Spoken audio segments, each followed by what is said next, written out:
Alright, people, alright. Inna alhamdulillah wa kafah. والصلاة والسلام على رسوله المصطفى وعلى عباده الذين ارتضى ومن بهداهم اهتدى وبآثار أهل المدينة اقتفى وبعد فسلام الله على القوم أهلا وسهلا بكم ومرحبا people. Alright, this is reasonably just gonna be a quick one. So I received an email, mi gente. I received. I thought, well, it's been quite a, I don't know, like a tiresome day. It's a bit of a heat wave here in the UK, and I'm really was just about to set off to do my gym session, vampire gym session at this time of night. I was like, yeah, but and as much passion as I have for the gym, right, there's some things that surpass that passion with me. And amongst them, it is the Maliki Madhab, people. Allahu Akbar, the School of Madinah. So I get this email. And just to make sure the sound is right, the sound is coming through fine, I take it. Okay, so we're not gonna take too long, hopefully. But I get this email titled Help, caps lock. Mudawwanatul Kubra doesn't go back to Imam Malik. Right, so this is the Mudawwana. Tul Kubra, I'll just discuss that in a moment. Salam, Mufti. So I've received this email. We are some folks from Bangladesh trying to study and observe the Maliki fiqh since 2014. Alright, you're doing it. Big up to the School of Madinah being set off and kicked off and established in Bangladesh. They also recently have created a Facebook group, which may be a private group, I think they're saying, but it's called the Maliki Madhab Bangladesh. And I think they abbreviate it as Maliki MBD. Right, Alhamdulillah, everything's going well, and most of our people have welcomed the long awaited fourth madhab in making the pillar, in our country. But recently, some Wahhabis are questioning and creating doubts in the School of Madinah, and they are questioning the Mudawwana and stating that it does not go back to Imam Malik, and thus trying to create doubt within the madhab. They have presented 3 points. One is that the chain from Sahnoun to Malik is unknown. Considering it's Sahnoun to Ibn al-Qasim to Imam Malik. Ayo Ahli Hadith, ayo Wabio. It didn't take much of a genius to figure out that Sahnoun is saying Ibn al-Qasim told him, who's saying Imam Malik told him. Acha. I don't know. So point number one is they're saying that they don't know who's in the chain. Acha. Point number two, Al-Khalili's comment on Sahnoun that the Muhaddithin are not satisfied on his memory. And this is in the Al-Irshad, and it's also transmitted by Dhahabi later on that Khalili has said that. Abu Uthman ibn al-Haddad, a mujtahid and a student of Sahnoun, has said that the Mudawwana is the book, he hasn't written it here, he's just written in the email, is the book eaten by insects, which is then written in other books like Al-Ibar fi Khabri Man Ghabar. Okay, yes, and Zubair Ali Zai from Pakistan is one of the critics. Acha, Zubair Sahib. Acha. And including engineer Mirza. Hi. Ye kya ho raha hai yahan pe? So they are asking that we would like to be able to counter this allegation. Please, asking for my support and advice and help to spread the School of Madinah they are saying, in their country, Bangladesh. Kind regards. And yaar, eyes here, yaar. For since they are attacking the School of Madinah, then this one is personal, personal. So first of all, I would state that, okay, let's just take a brief look. I won't be taking too much time, but hopefully I will be able to tackle these issues quite easily. This is more of a difficulty was the heat wave that we had today in the UK, followed by the lightning. अबे ये तो बच्चों का खेल है. This so first of all, the question that is at hand is about the Mudawwana, sometimes referred to as the Mudawwana al-Kubra. This is the book where Ibn al-Qasim transmits the statements of Imam Malik. It is amongst the bedrock of the madhab, the ummahatul madhab, the mother texts of the madhab. I mean, they may be 6 or 7 or whatever. Amongst them is the Mudawwana. This is usually given position number 1, and it is the understanding and interpretation of Ibn al-Qasim. But the book is actually the book of Sahnoun. It's not Ibn al-Qasim's actual book. It is Sahnoun's book. Right, so that's just a brief history. So the question, why, first of all, just to give you a backdrop, why do some Salafis have a problem with the Mudawwana? Well, amongst other things, the Mudawwana transmits the position of Imam Malik on things like when he's asked about placing the hands in Salah, he says, La a'arifuhu, that, this is something I don't know of. Rather, he speaks of the Sadal. So the Maliki Madhab does the Sadal. Now, why is this a big deal? Well, this is a big deal particularly for the Ahlul Hadith, Wahhabis especially the Indian subcontinent, who have been going back and forth at the Hanafis on where to place the hands in Salah. And for them, this is like one of the key, this is such a big deal for them, where to place the hands in Salah. Now, some of the retaliation that they faced from the Hanafis, now there are no, really speaking, there were no Malikis in the Indian subcontinent. Up until now. Al-an. Ahora, mi gente, ahora. History, you are witnessing history in the making, people. The School of Madinah, as it spreads, I'm telling you, history will bear testimony that the School of Madinah and the 21st century, how it saw its the kind of the surge and the renewal of this tradition finding its way back to the city of the Prophet sallallahu alaihi wasallam.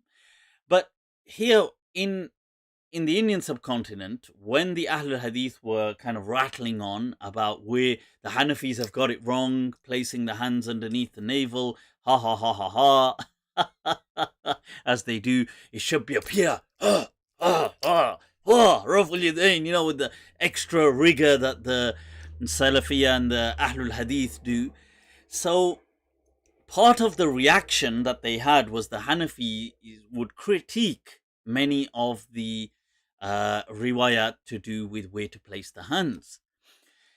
Now, one of the texts that they found, or some of the people that they found who had already done this, were the Malikis. Now, why may the Malikis have done this? So from amongst them, Sheikh Al-Shanqiti, the Al-Mayabi Al-Shanqiti, the father of Muhammad Al-Amin, the famous Mufassir Muhammad Al-Amin Al-Shanqiti, his father, Now, he had already written on this topic called Ibramun, I believe it's called Ibramun Naqd, fi Ahadith al-Qabd or something like that. But what he does is he compiles all the hadith on where to place your hands in salah and shows that all of these hadith are problematic in one way or the other. And other Malikiya have done this as well. And why they've done this? Because the Malikis didn't really, one of the positions of the Maliki Madhab is no qabd at all. You do not hold your hands in salah, you let them hang.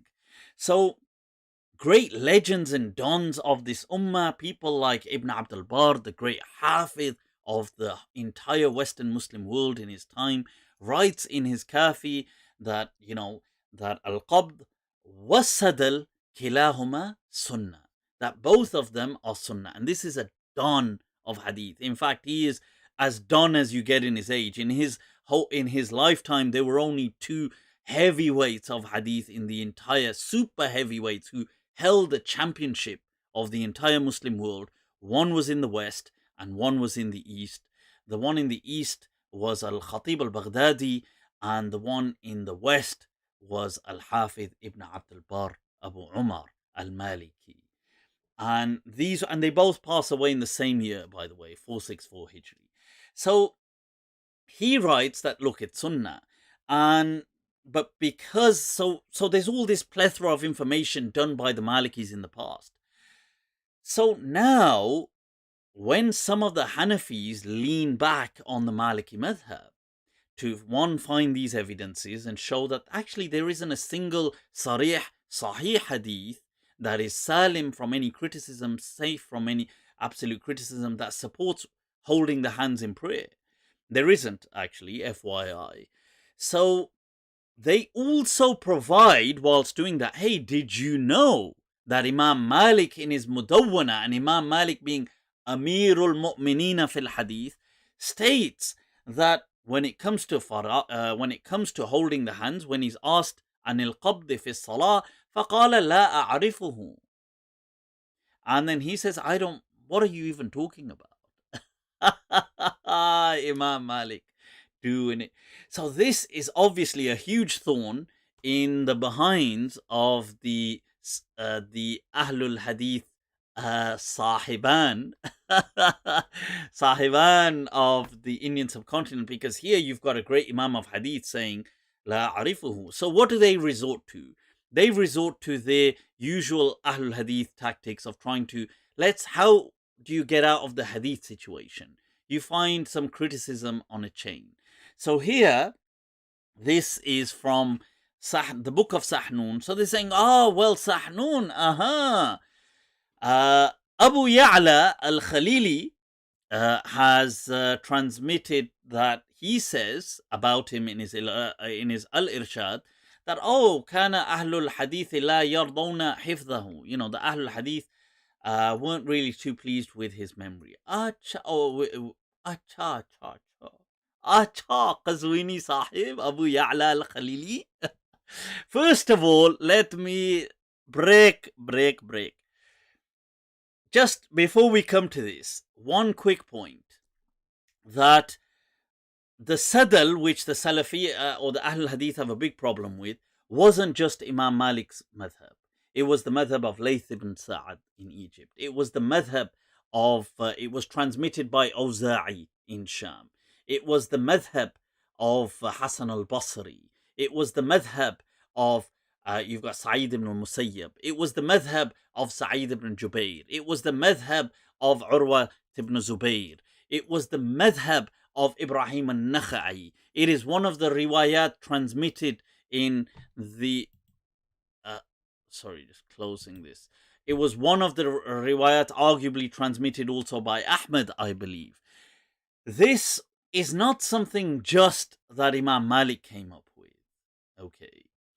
So just, ये भी जरा संभाल के रख लीजिए, काम आएगा दुश्वार वक्त में. So this is just to clarify that. Coming back to this first, now the Sahnoun. Right, so Sahnoun. They can't say anything about Ibn al-Qasim, who transmits from Malik. Why? Because the great Muhaddithin, Bukhari Al-Ju'afi Sahib. He's there saying, oh, Ibn al-Qasim, is unreliable, reliable. Thiqa. So, okay, Sahnoun. Here, Khalili Sahib has said, there's a problem with him. So, obviously, big problem. So, they're obviously assuming that in this situation, we've got फंसा दिया ना तूने मुझे तूने बहका दिया ना तेरे कहने में मैं आ गया. So they're assuming that that's the problem. We're stuck here. But no, my dear friend, we're not stuck, okay? Because first of all, let me ask you, okay? You've got Abu Ya'la al-Khalili, whose name was Khalil ibn Abdullah ibn Ahmad, who passes away in 464 Hijri. 464 people. Keep that in mind. Where is he from? He's known as Al-Qazwini. From Qazwin. Okay. Which is in modern day Iran. That's where he was from. 464. Did he ever meet Sahnoun? I ask you. Where is Qazwin? Now, those of you that... Sorry, just checking this quick. Right, those of you that are unfamiliar, you've got Sahnoun was from North Africa. He was from what was traditionally called Ifriqiya. Now, that modern day you would call Tunis. It's modern day Tunis, okay, but they used to call it in the past Ifriqiya. He was deemed one of the greatest legends of the North African scholarship. Okay, he was referred to by ulama. They say that fi asrihi, that the sole imam fi sunnah fi asrihi of Ifriqiya were transmitted, that in his time, for example, Bahlul, and in his time, Sahnoun. This is what is transmitted by some scholars, and we'll come to that. He was so rated by in his time that even the rulers of the time pressed him to become the judge, and eventually he became the judge of that era. He is known as the Hafidh of the Maliki Madhab of North Africa in his time, amongst the Hufadh of the Madhab.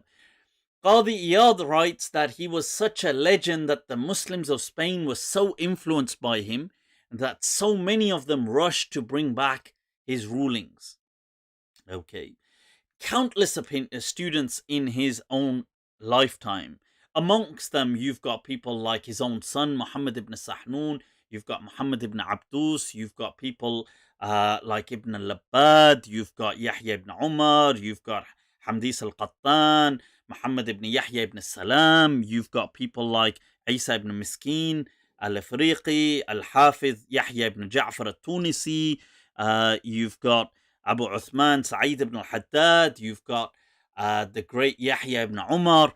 All of these great and many other scholars who were his students, but these are the people where he lives. Sahnoun, who is the judge as well of where he lives for a significant period. He transmits this book and deemed one of the greatest scholars within Islam. Qadi Iyad writes that he was somebody that sallama lahu, and this is what Abu al-Arab and other people write, sallama lahu ahlu asrihi al-imama, that the people of his lifetime considered him to be an imam. Whether they agree with him or not, but they consider this guy to be a don of Islam, and especially the Maliki Madhab in his time. This is who Sahnoun is. So he passes away around 240 Hijri. Okay, around that kind of time. Going back to 200 years later, passing away is Abu Ya'la al-Khalili in Qazwin. This is in Tunis, that's in Iran. Okay. Has he ever met Sahnoun? No. Has he ever met anybody who's met Sahnoun? Never. Acha. Wah, Khalili Jiva. Right, so okay. Now let's come back to somebody who has met Sahnoun. Sorry, somebody who lives in that era and has met people who have met Sahnoun. Abu al-Arab at-Tamimi, al-Hafidh, the Hafidh of Hadith people. Abu al-Arab at-Tamimi. This is a book of his that is in print, but he was somebody who authored on people. He lived in Ifriqiya. He lived in that Tunis region. Amongst his teachers, Ahu, Ibn al-Labbad, student of Sahnoun. Arguably, people have said Ibn Abdus. Some people have challenged it. You've got Hamdis al-Qattan, student of Sahnoun. Muhammad ibn Yahya ibn Salam. Some people have challenged whether he did meet him. He transmits that he did. Allahu a'lam. Isa ibn Miskin al-Afriqi, student of Sahnoun. Hafidh Yahya ibn Ja'far al-Tunisi, Hafidh of Hadith, met Sahnoun. Saeed ibn al-Haddad, Abu Uthman, met student of Sahnoun. Yahya ibn Umar, the great legend of Tunis, met Sahnoun. Okay, so here you've got, and many others. He was in that same era, same vicinity where Sahnoun used to live. What does he say about Sahnoun? He says, Abu Arab, that he was an absolute legend of a scholar. He mentions that he was somebody who Ahlu Asrihi sallama lahu al-imama. They gave him the imama. He mentions thiqa, reliable. When does Abu al-Arab pass away? 333, 333 Hijri, people. Over 100 years before Khalili is going to pass away. Has he, okay, he's after Sahnoun, but has he met people who've lived with Sahnoun? Yes. Has he met people who've known Sahnoun very well? Yes. What does he say as a Hafidh of Hadith? He says Sahnoun is a thiqa. Thiqa, people. Thiqa. So, Qazwini jo hai, wo shant hokar baith jaye. You know, this one irrelevant speech, you know, irrelevant. So here you've got legends like that. So first of all, was Tawthiq done of Sahnoun? Of course it was. By people who knew, at least people who knew him? Yes, of course it was. So problem answered right there. That's one of the key problems. Second thing I'd like to say is this is not how fiqh is transmitted. Fiqh is not transmitted like by the way hadith chains are transmitted. Okay. Fiqh is part of the living tradition. You live fiqh. You practice it. So Sahnoun he's met people like Ibn Qasim, he's met Ashhab, he's met other students, Asad ibn Furat, he's met other students of Imam Malik, Muhammad ibn al-Hakam. He has met these other people. Whether he met Asad ibn Furat, sorry, he probably didn't meet Asad ibn Furat, but he met Ibn Qasim, who he's writing the Mudawwana from. He met these people, Ibn Zayyad, and these kind of people who were the students of Imam Malik. Okay, Ibn Wahab. Now, okay, fiqh is something applied. You practice fiqh. How do I pray? How do I pray with my hands at the side? This is not like I'm transmitting some data. You live like this. This is how you practice Islam. Now, it is true that different students of Imam Malik had different interpretations of what Malik would have taught. And I've answered why that was. That was because there is a difference between sometimes when Malik is passing the School of Madinah and between sometimes when he's passing his own opinion. So some of the opinions are more in line with the school that he's transmitting. And sometimes there are his personal opinions. Sometimes his personal opinions will change over time. So different people may get different views. And sometimes it's a nuance with certain students. So with some students, you might have more of a relaxed approach and you might say something, yeah, you know, with a back and forth. I see where you're coming from, this and that. They may transmit that. So just to give some, a bit of a backdrop why the students disagree with their interpretations, because they're human beings and they will have different interpretations. So that is who Sahnoun is. That is how fiqh is transmitted. It's not transmitted through isnad to start off with. So you can't come at fiqh through this kind of, oh, let's critique the chain. Secondly, Abu al-Arab al-Tamimi has already done tawthiq. So if you want to come from that angle, that door has long been shut. Okay. This is not to do with hadith. They are transmitting fiqh. And there were other books of fiqh that are transmitted. So in his time, Muhammad ibn Abdus, he has another, one of the mother texts is Muhammad ibn Abdus's book, by the way, known as the Majmu'ah. Ibn Abd al-Hakam has his own writings. They are Asmi'a of the Sama'at of Ashhab. There is the Wadiha of Ibn Habib. These are the mother texts of the Maliki Madhab. Right? There was the Utbiyya that was documented. There was the Zahi by Laythi. There was the Mabsut by Qadi Ismail. These are the mother texts of the Madhab. So, okay, so that answers that point right there. This is nonsense. Where's the email gone? Right, here it is. The other point that they've raised of Abu Uthman, that they've raised Saeed ibn Haddad, where he criticizes the Mudawwana. And this is true. I do personally, I am a fan of Abu Uthman Saeed ibn Haddad at-Tunisi. I do like his critical thinking. He is a Maliki who was actually a key student and companion of Sahnoun. Now, he does criticize the Mudawwana. Note that he does not criticize Sahnoun necessarily, but critiques the Mudawwana. He didn't like it. Okay. Now, you may ask me, why does he call it the Mudawwada? First of all, some Malikis have said this was made up. It was not actually a legitimate thing. Some people have said that people kind of made this up against him. I can actually buy it. I can buy that he did used to call it the Mudawwada, the thing that was eaten up by insects. Why? Let's look into the personality of Abu Uthman Saeed ibn Haddad. Saeed ibn Haddad is he's a great scholar. He's somebody who was always very influenced by reason. He was against blind following. He often condemned taqleed, and he was a great free thinker within the madhab. Okay, and he has many interesting opinions, which I do follow, by the way. I'm in line with that way of thinking, like alcohol is not najas, it's not impure. That's from Ibn Haddad's view, and he has other views as well. So the thing about Ibn Haddad is, one, he did not like this blind following. So this was something about Ibn al-Qasim. Ibn al-Qasim was one of those students of Malik that was an absolute blind follower.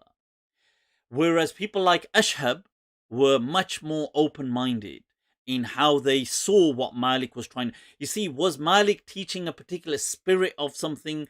Was he the School of Madinah, that spirit? Or if he said a particular word, must we stick by it? So there's discussions between Ashhab and Ibn al-Qasim. And by the way, who is Ibn Haddad a great fan of? Ashhab. He's a great fan of Ashhab. So there's a debate by Ibn al-Qasim and Ashhab where Ibn al-Qasim says to Ashhab, it's going back and forth, and he says, but Malik said this. And Ashhab says, وَإِنْ قَالَهَا Malik فَلَسْنَا لَهُ بِمَمَالِكَ. We're not his slaves. Imam Malik would have wanted us to be open-minded and to do our own thinking. He didn't want clones. So, and that's the distinction, and this is why some people criticized Ibn al-Qasim, like Ibn Hazm, who I do love. Ibn Hazm in his own right, much later, a very close friend of Ibn Abdul Bar, by the way, described as his best friend.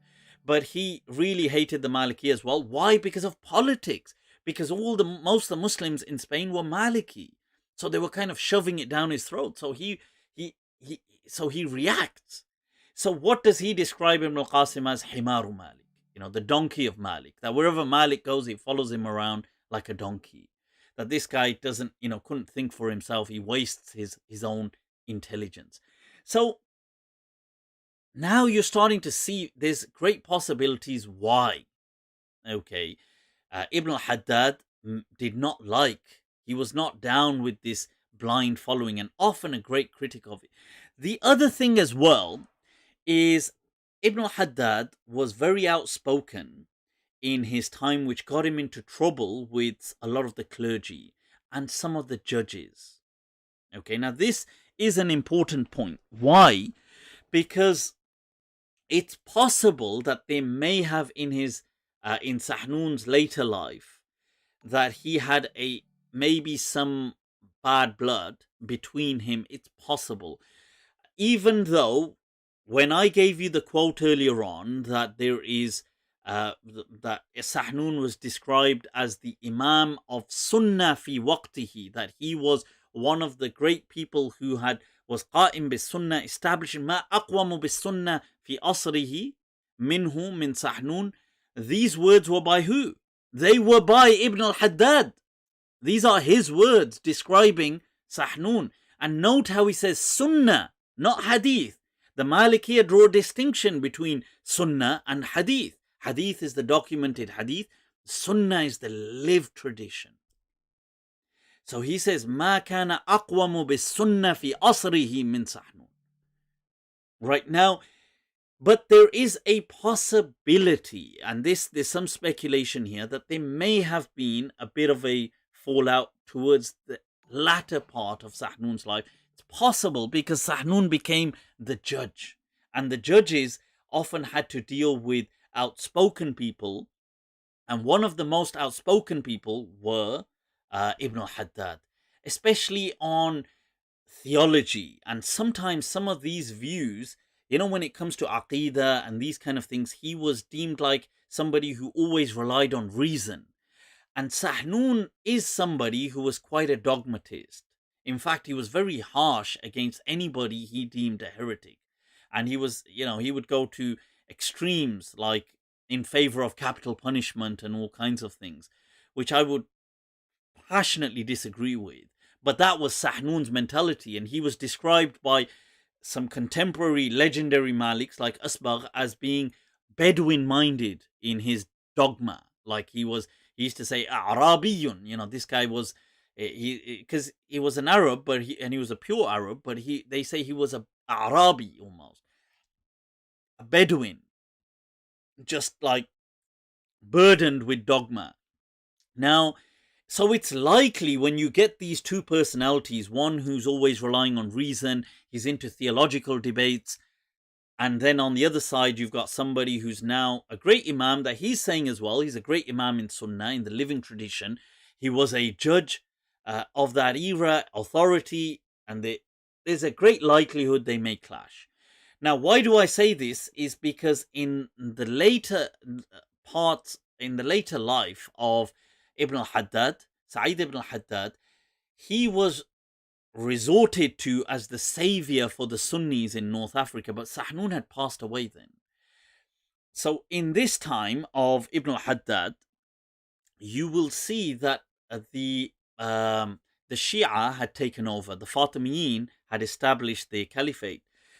So the people like Abu Abdullah Shi'i, and I've spoken about this in my Monday Nights with Mufti, who sets up the caliphate, the Fatimid caliphate, and I believe even though it's established around 296, is it? But in 299 Hijri, it's really set up in Tunis. It's established. The Mahdiya is set up, the city, and Ubaydullah al-Mahdi is the Mahdi of God on earth, right? So he is from the Fatimiyin, the Shi'i, and he has Abu Abdullah Shi'i, even though later on he kills him himself. Tragic politics. Rajniti, tawba, tawba, tawba. It's that Ye Husn bhi kya, what is it? That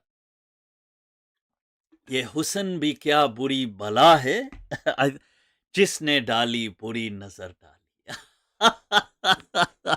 That's the thing with siyasa as well. This is Rajniti. So Abu Abdullah Shi'i really helps Ubaydullah al-Mahdi get established. He is the da'i, the preacher, the one who lays everything. And his brother as well helps as well, Abu al-Abbas Shi'i. And then, who is it that in the end,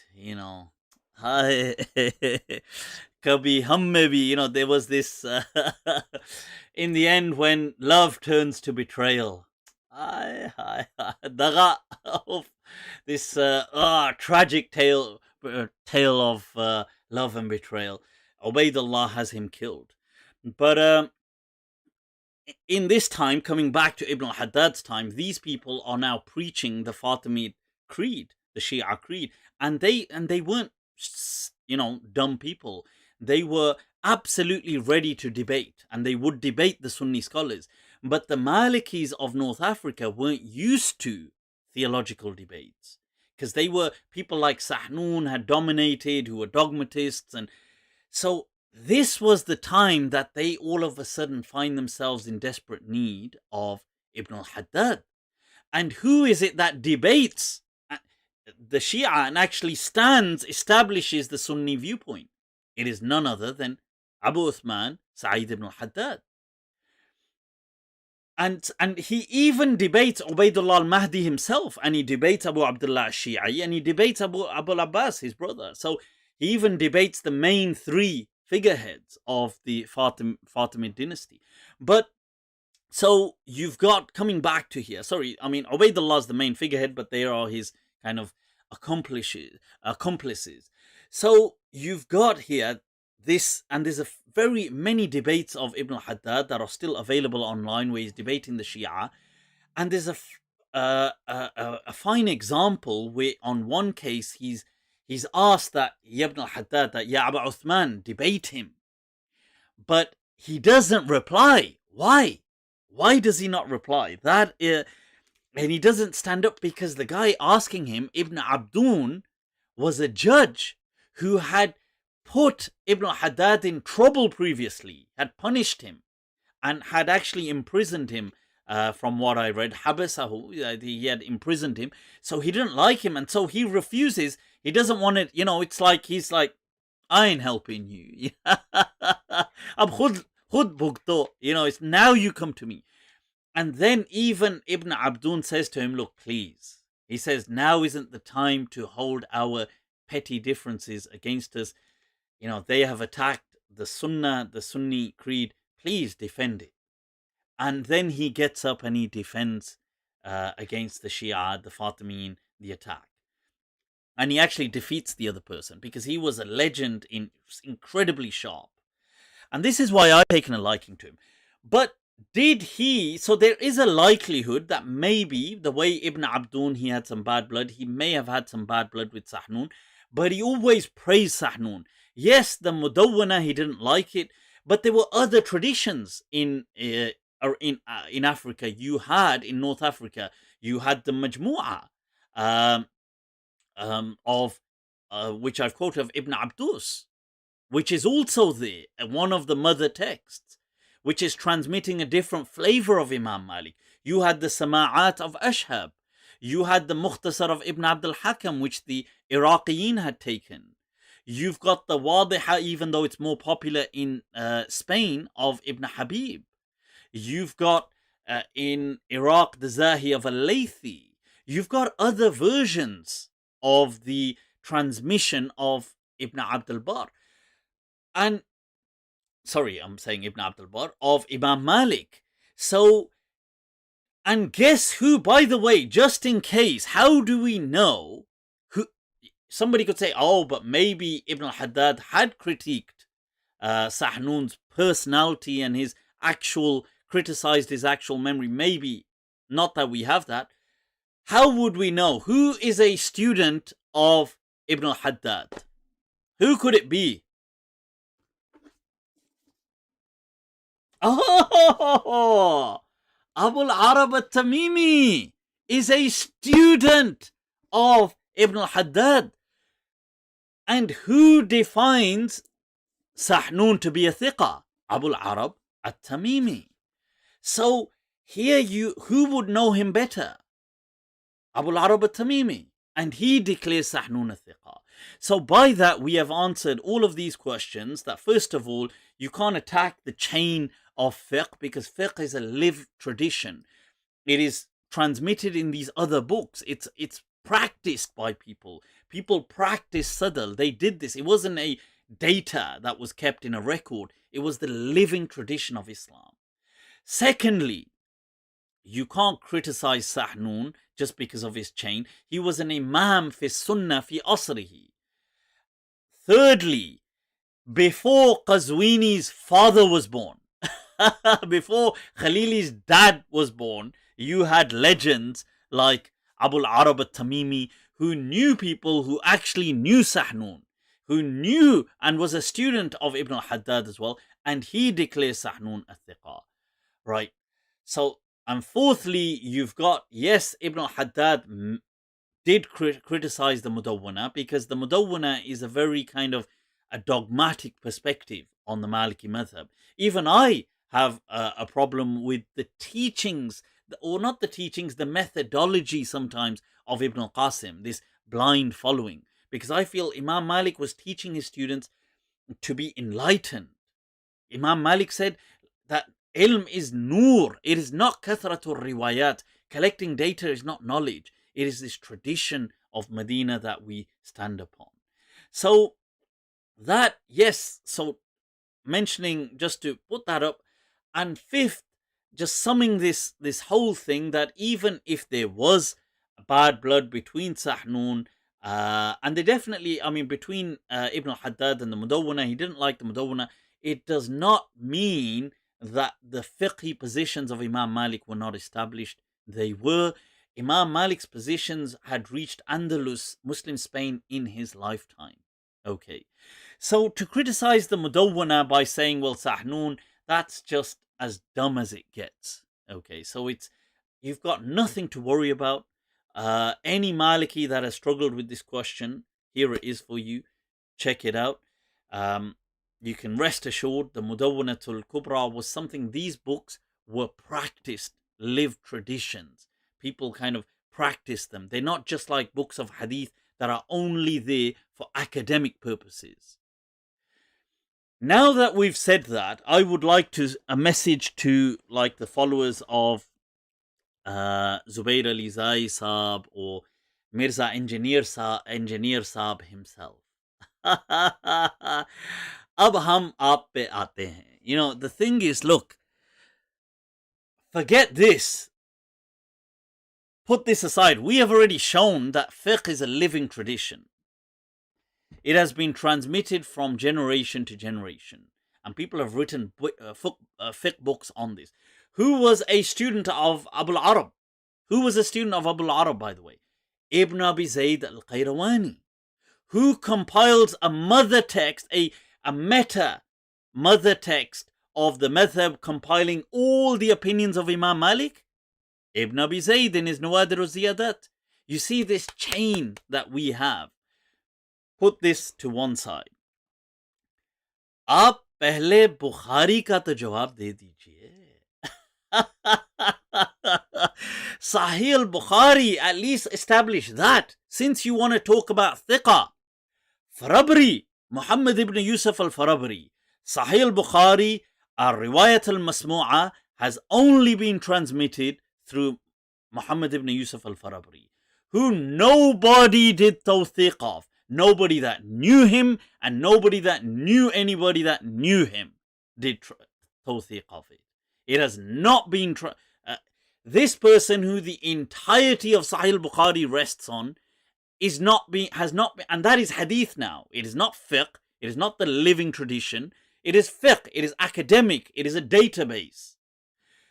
So that the narrators of the transmitters of hadith must be deemed trustworthy. They must have tawthiq. A scholar of hadith must say he's reliable.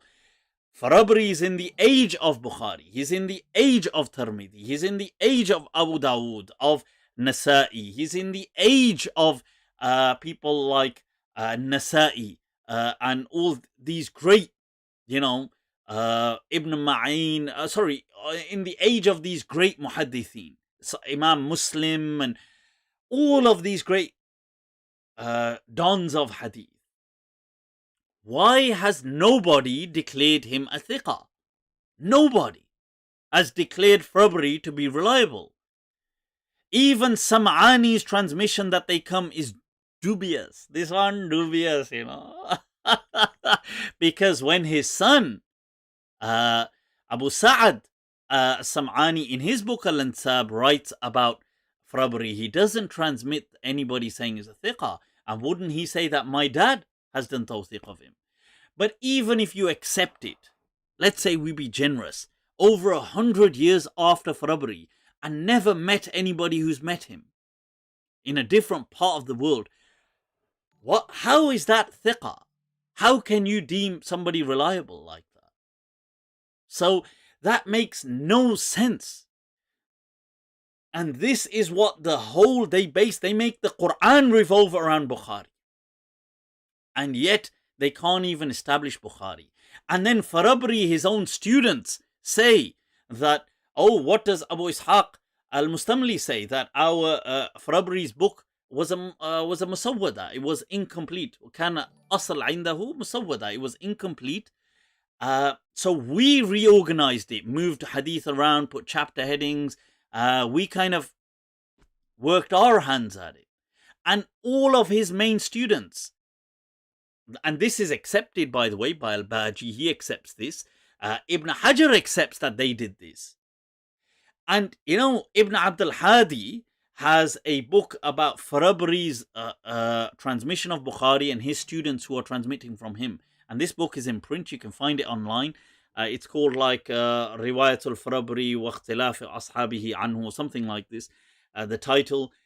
He shows several variations, not just hundreds of hadith missing. Entire chains are different.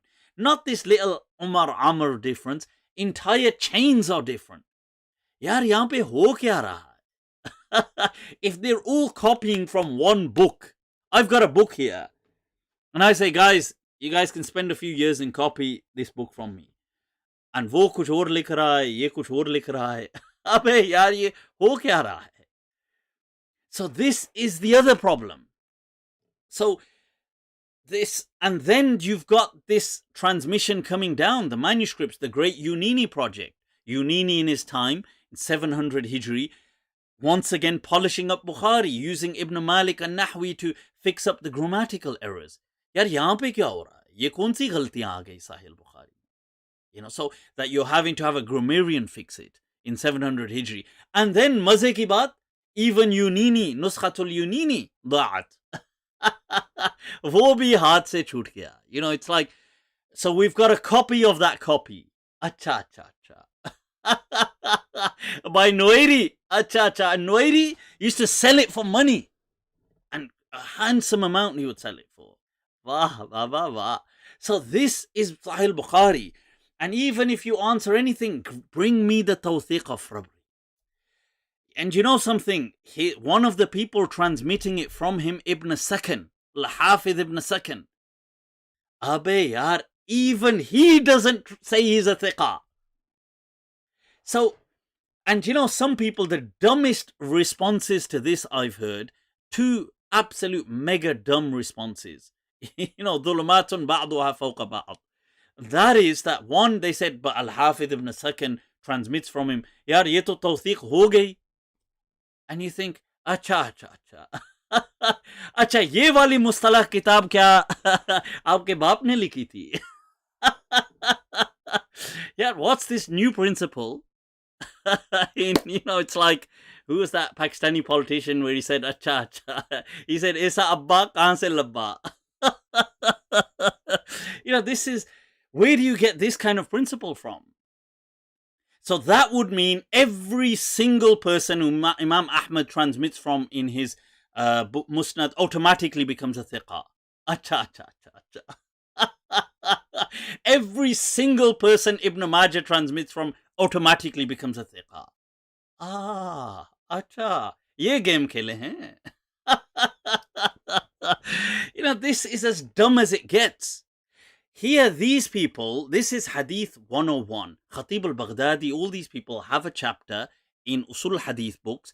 Is Hal Riwayatul Rawi, or Hal Riwaya an Rawi Tawthiqun lahu. And they say, hell no. Or Ta'dilun lahu. They say, hell no. Because people transmit from teachers who are weak. He says that that's not, absolutely not.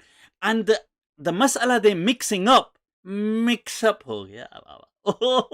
Sorry bhaiya, mix up. What they mixed up is that the actual issue is that, you see, a Rawi can be completely unknown. So I say this Rawi's name is Abdullah. Who is Abdullah? I don't know.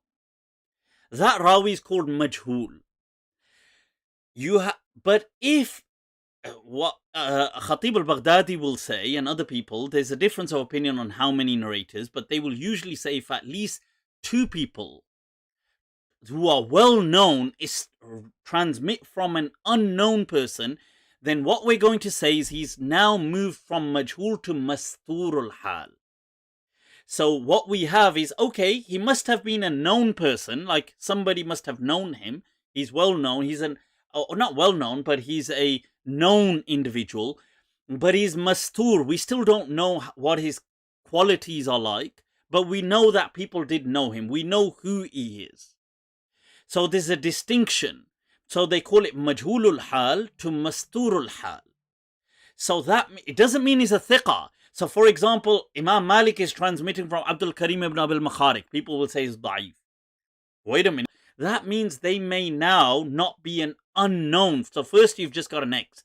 If I give you a name, you don't know anything about him. But now I tell you, oh, this is a colleague of such and such. So you say, oh, right, okay. So the person is not an absolute unknown entity. But still, is he qualified for the job? We don't know. We need somebody to vouch for his qualifications. So this is what the actual mas'ala. Okay, so one, they mix up the mas'ala. Two, they come up with some absolute dumb, this is...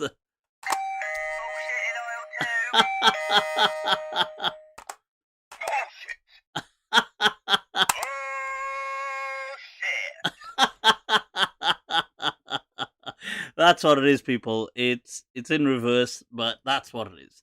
So this is as dumb as it gets. The other thing I've heard, the super dumb, this is where this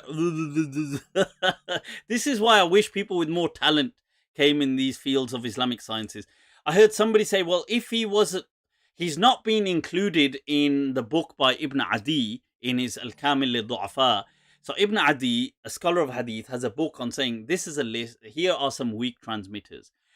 So people go, oh, but his name isn't in there, Farabri. Aha! So it automatically means he's a vouched for.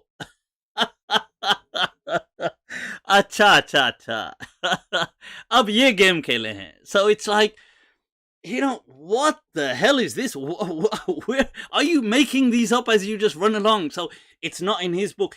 There's several people who are not in Ibn Adi's book. Ibn Adi was not there are no narrators in the world except I've mentioned them in this book. And in my Bukhari gate, I go through that and I mention people that are where Ibn Adi has left out, and some people, so I mentioned this in my Bukhari gate video, which you can watch.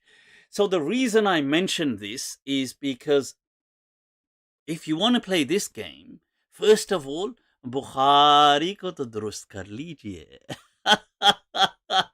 I tell you, Bukhar aa jayega, magar tasheeh al-Bukhari, mushkil hai baba. So it's very difficult. You can't, it's not going to happen. Because you can't do tawthiq of Farabri. And they say Nasa'i wrote to Farabri, arguably, this is the story. He wrote to Farabri saying, can you send me the Bukhari, the ijazah to transmit from Bukhari? Acha. So he did that, and yet he didn't bother deeming him trustworthy because he didn't vouch for him anyway.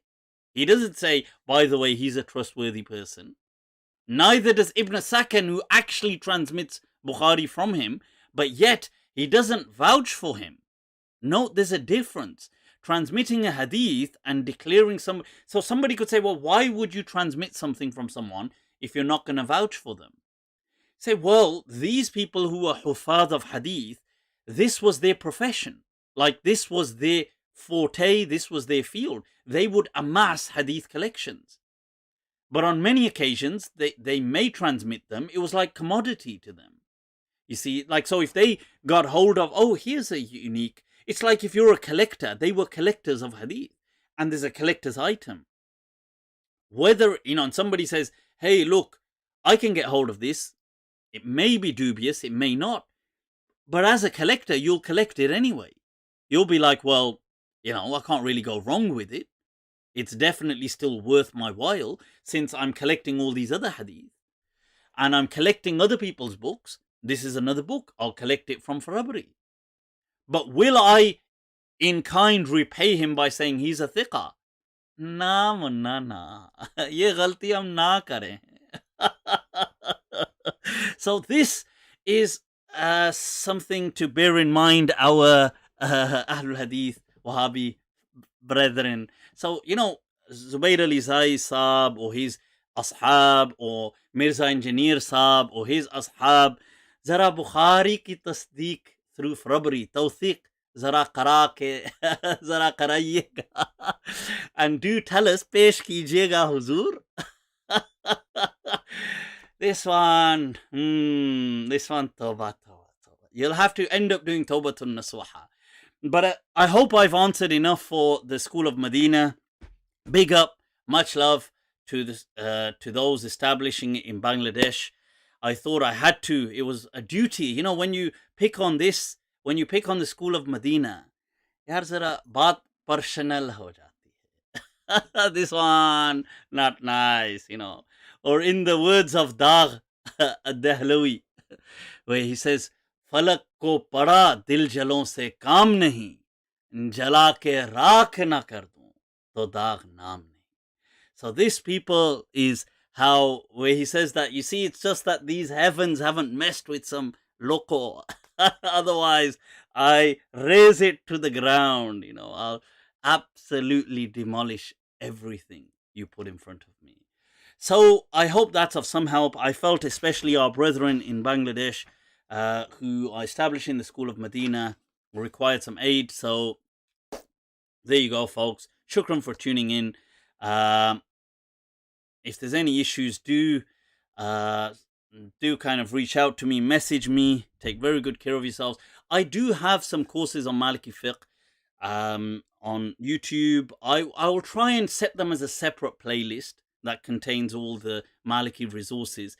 But I do have the Ashmawiya foundational course, Qadi Iyad's Foundations of Islam, an intermediate course. I have how to pray the Salah according to the Maliki Madhab as a video with Muhammad Sha'ban enacting it for us. I've got some lectures on the School of Madinah in the 21st century. I've got but if you Google, on YouTube, if you search Maliki Madhab, you'll see quite a few lectures will come up, Maliki Usul, where I've spoken on it. These are things that will help teach you along the way. Right, people, do remember to subscribe to all my channels, my pages, profiles. Click the notification bell. I am on Patreon as well now. I will be, in time to come, sharing some exclusive content on there as well. I will this week be having a private kind of group chat with the Patreoncitos. Take care of yourselves. Assalamu alaikum wa rahmatullahi ta'ala wa barakatuh, folks.